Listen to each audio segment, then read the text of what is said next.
Het grote bos droomt in de avondschemer. De nevel streelt verliefd de heide groot. De oude jager zit aan het kleine venster en aait verloren in gedroom zijn hoofd. Dat oude jagershuis daar tussen bos en ven, dat heeft jaar in jaar uit veel lief en leed gekend. Het hoorde vaak in het bos de leeuwerik klagen, en in de dennen heeft de wind gesuisd.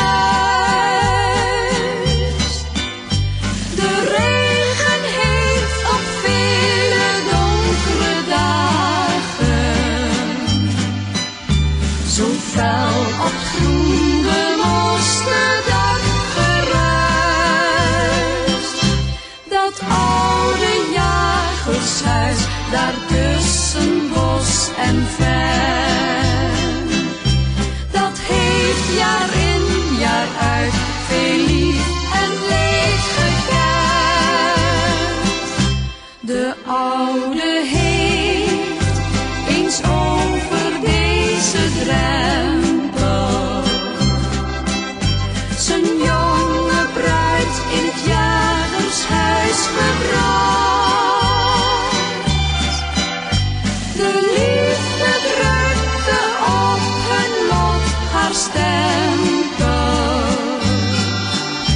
Voor het eerst klonk daar zijn zoontjes blijde lach.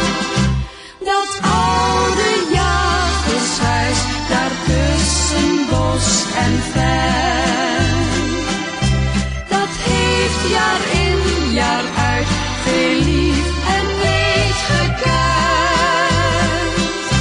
Toen klonken blij de stemmen door de woning. De tijd verging helaas, het moest zo zijn. De zoon vertrok om nooit meer terug te komen. Dan stierf zijn vrouw, de jager bleef alleen. Dat oude jagershuis daar tussen bos en ven,